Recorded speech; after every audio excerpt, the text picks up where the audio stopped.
Hello दोस्तों। स्वागत है आपका फिर से हमारे यूट्यूब चैनल में। आज हम एक बार फिर से आपके लिए एक अच्छा वीडियो लेकर आए हैं, इसलिए वीडियो को स्किप ना करें, वीडियो को पूरा देखें, लाइक शेयर जरूर करें। हमारे चैनल को सब्सक्राइब करके बेल आइकन कॉल पर सेट कर लें ताकि आपको वीडियो का नोटिफिकेशन सबसे पहले मिल सके। अगर वीडियो पसंद आए तो कमेंट बॉक्स में लिख दीजिए कि आपको वीडियो कैसा लगा और अपने दोस्तों के साथ शेयर कीजिए। तो चलिए वीडियो को स्टार्ट करते हैं। आज की वीडियो में प्रस्तावना से जुड़े कुछ शब्द के बारे में जानेंगे। हम इस वीडियो में हम अखंडता से जुड़े और शब्दों का बारे में जानेंगे। तो चलिए शुरू करते हैं। गणराज्य। गणराज्य शब्द से तात्पर्य है कि देश का प्रधान राष्ट्रपति जनता द्वारा एक निश्चित अवधि के लिए प्रत्यक्ष या अप्रत्यक्ष रूप से निर्वाचित होगा। वह वंशानुगत नहीं होगा, जैसे ब्रिटेन में वंशानुगत है जबकि अमेरिका में प्रत्यक्ष रूप से निर्वाचित एवं भारत में अप्रत्यक्ष रूप से निर्वाचित होता है। गणराज्य का अर्थ क्या होता है?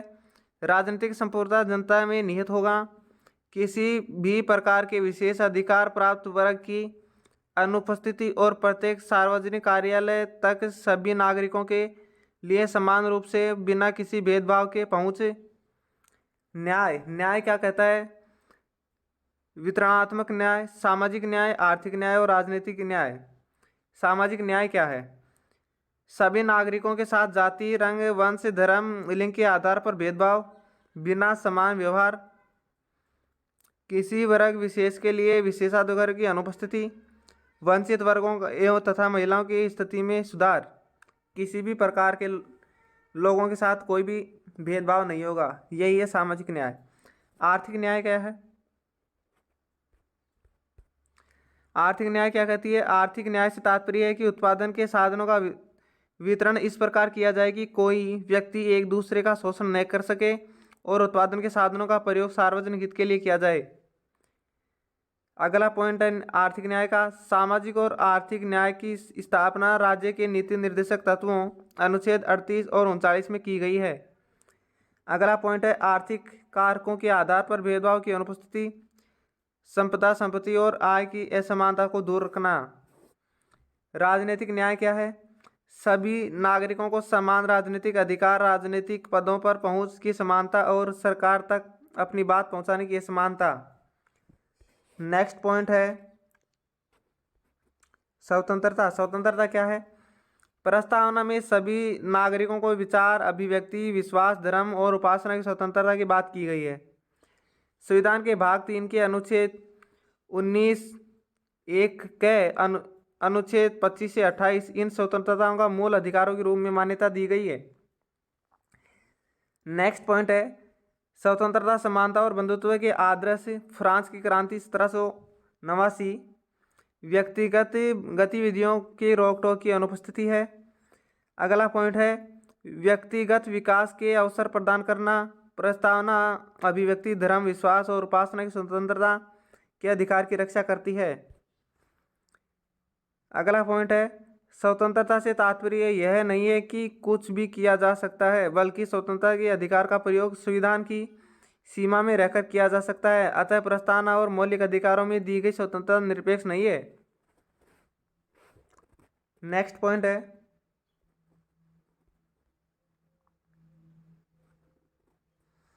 प्रतिष्ठा और अवसर की समानता। ये क्या कहता है? प्रस्तावना यह सुनिश्चित करती है कि बिना किसी भेदभाव के समान अवसर प्रदान किए जाएं। संविधान के मूल अधिकारों की समानता का अधिकार प्रदान किया जाए। अनुच्छेद 14, 15, 16, 17 और 18 इसमें जुड़े हुए हैं। क्या कहते हैं ये? 14 क्या कहता है? कानून के समक्ष समानता की और विधि के समान संरक्षण की व्यवस्था। 15 में है धर्म, मूल, वंश, जाति, लिंग या जन्मजात के आधार पर विभेद का प्रतिषेध किया जाएगा। 16वें में है लोक नियोजन के विषय का अवसर की समानता। अनुच्छेद 17 में है अस्पृश्यता का उन्मूलन। अनुच्छेद 18 में है उपाधियों का अंत। अब देखिए इसका पॉइंट देखिए। राजनीतिक समानता। अनुच्छेद 325 के अनुसार धर्म, मूल, वंश, जाति, लिंग और जन्म स्थान के आधार पर किसी को मतदाता सूची में शामिल करने में मना नहीं किया जा सकता। अनुच्छेद 326 क्या है? लोकसभा और राज्य की विधान सभाओं के चुनाव सार्वभौमिक वयस्क मताधिकार के आधार पर होंगे। आर्थिक समता क्या है? अनुच्छेद 39 के अनुसार महिलाओं और पुरुषों के लिए जीवन यापन में पर्याप्त साधन और समान कार्यों के लिए एक समान वेतन अधिकार। नेक्स्ट देखिए, अब पॉइंट देखिए इसका।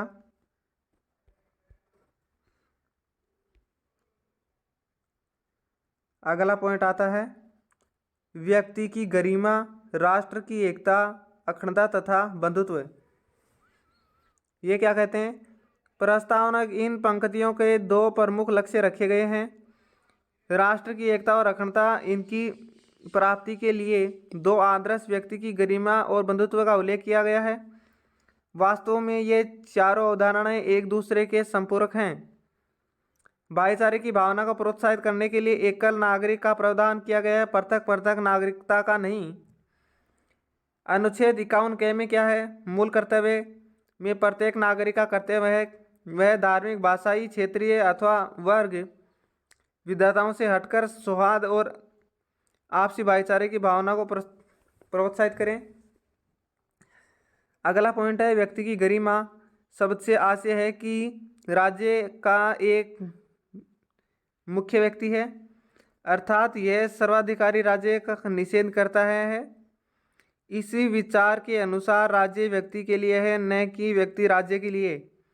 व्यक्ति की गरिमा शब्द हीगल के उस सिद्धांत का खंडन करता है कि राज्य एक अलौकिक शक्ति है जिसका लक्ष्य व्यक्ति से स्वतंत्रता रहकर अपनी अस्तित्व बनाए रखना है। व्यक्ति को गरिमा की मौलिक अधिकारों के नीति निर्देशक तत्वों और मौलिक कर्तव्यों के माध्यम से सुनिश्चित किया गया है।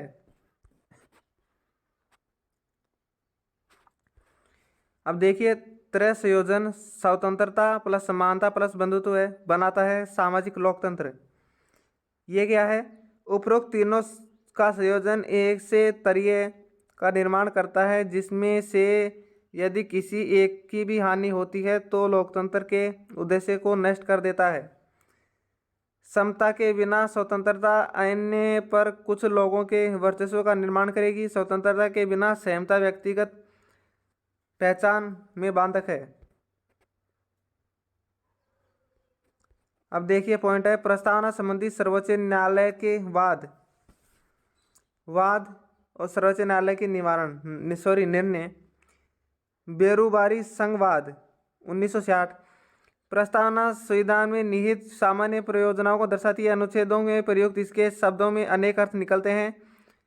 संविधान की न्याय को ध्यान में रखते हुए सहायता ली जा सकती है। सर्वोच्च न्यायालय ने कहा है कि प्रस्तावना संविधान का भाग नहीं है। केशवानंद भारतीवाद 1973 क्या कहता है? प्रस्तावना संविधान का भाग है। LIC ऑफ इंडियावाद 1995 ये क्या कहता है? सर्वोच्च न्यायालय ने पुनः माना कि स्वतंत्रता संविधान का अभिन्न भाग है। प्रस्तावना में संशोधन किया जा सकता है या नहीं, इसका निर्णय पहली बार केशवानंद भारतीवाद 1973 में हुआ। अब तक प्रस्तावना में केवल एक ही बार संशोधन हुआ है। 42वें संविधान संशोधन अधिनियम 1976 के तहत प्रस्तावना में संशोधन किया जा सकता है, जिसमें 3 नए शब्द समाजवादी, पंथनिरपेक्ष और अखंडता को जोड़ा गया था। सर्वोच्च न्यायालय की बेरुखवादी संघवाद 1960 में दिए गए अपना निर्णय को परिवर्तित करते हुए प्रस्तावना संविधान का अभिन्न हिस्सा माना और कहा है कि अनुच्छेद 368 के तहत संशोधन किया जा सकता है। साथ ही संशोधन में यह भी कहा गया कि ऐसे संशोधन में संविधान के मूल ढांचे में संशोधन नहीं किया जाना चाहिए। अगर वीडियो पसंद आए तो लाइक शेयर जरूर करें और साथ ही वीडियो को भी लाइक शेयर कर दें। तो चलिए मिलते हैं अगली वीडियो में, तब तक जय हिंद जय भारत।